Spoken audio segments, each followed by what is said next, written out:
Una mujer australiana fue condenada hace 20 años por la muerte de sus 4 hijos. Hace pocos días se descubrió uno de los grandes fiascos de la justicia australiana. Kathleen Folbig fue indultada y liberada por el Estado gracias a una investigación cobrada por la inmunóloga española Carola García de Vinuesa, que comprobó que había una rara mutación genética llamada CADM2-G11-4R en sus 2 hijas mayores. Dicha mutación incide en la muerte súbita. Su primer hijo nació con una obstrucción en las vías respiratorias y el segundo presentó una grave epilepsia a los 4 meses. Las evidencias apuntaron a que las causas de muerte fueron naturales, todo lo contrario a los delitos por los que fue acusada: 3 cargos de asesinato y 1 de homicidio involuntario de sus 4 hijos. En los últimos años, este no ha sido el único caso donde la ciencia o los avances de investigaciones acaban con las sentencias que parecían definitivas.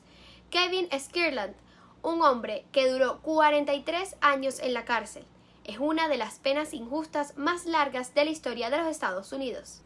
Sin embargo, ese mismo año, la Fiscalía revisó nuevamente sus casos, luego de que otros 2 hombres declararan ser los verdaderos autores de los asesinatos, y se comprobó que el acusado no estuvo en aquella casa el día del crimen. A sus 62 años, Skirland fue liberado el 23 de noviembre del 2021 por un juez de Missouri, que consideró que se cometió un error profundo al condenar por 43 años a un hombre inocente. Si ahora uno de ustedes se desmayase aquí mismo, en esta habitación, yo saldría de aquí sin ponerle la mano encima. Tendría miedo de que me culpen por algo, reconoció en una entrevista en donde explicaba la falta de confianza que le tenía a las personas. Pese a haber pasado casi toda su vida privada en libertad por un error, Skirland no tuvo derecho a ningún tipo de indemnización, ya que la ley de Missouri establece que únicamente pueden beneficiarse quienes hayan sido liberados gracias a una prueba de ADN. Sin embargo, en los últimos días, antes de que saliera de prisión, este recibió donaciones que alcanzaron la suma de $1.6 millones. El 4 de enero de 2011, Cornelius Drup fue liberado luego de que pasara 30 años en la cárcel gracias a una prueba de ADN que comprobó su inocencia. Drup recibió una sentencia de 75 años de cárcel en 1980, acusado de violación y robo de una mujer de 26 años en Dallas, hecho ocurrido un año antes. Cualquiera que sea la verdad de uno, hay que sostenerla, expresó Drup minutos después de que un juez en Dallas le anulara la sentencia.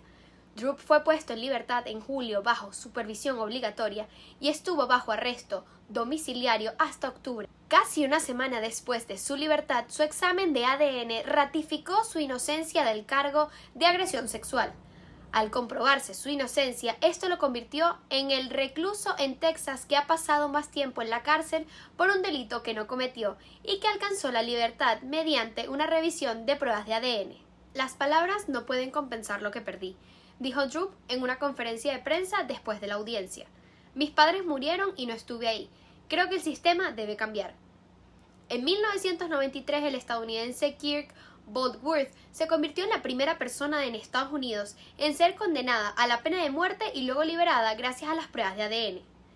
Kirk fue acusado erróneamente por la violación y asesinato de una niña de 9 años cerca de Baltimore en 1984 y pasó casi 9 años en prisión. No sé hablar con gente normal, me he criado entre animales, declara en una entrevista con El País días después de ser liberado. El 25 de abril de 1978, 4 hombres entraron en una vivienda y cometieron un asesinato triple e hirieron a una persona.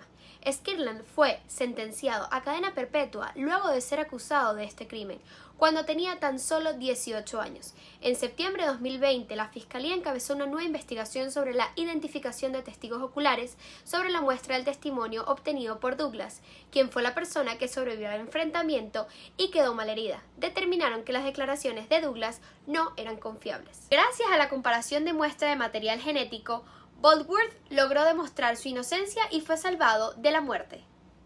Hoy en día las pruebas de ADN se han vuelto muy común, pero para aquel entonces era una rareza total. Actualmente 275 personas han sido exoneradas gracias a pruebas genéticas de los Estados Unidos en las últimas décadas. De ellas, 17 fueron sacadas del corredor de la muerte y 15 hombres reivindicados luego de su ejecución. Si uno puede condenar a alguien por el ADN, Uno puede liberar a alguien por el ADN, declaró Boltworth. Existe un programa en su honor. Boltworth parte de una ley en 2004 para ayudar a sufragar los costos de las pruebas de ADN que realizan tras una condena. Hay organizaciones como Proyecto Inocencia de New York que está dedicada en exclusiva a la excarcelación de inocentes.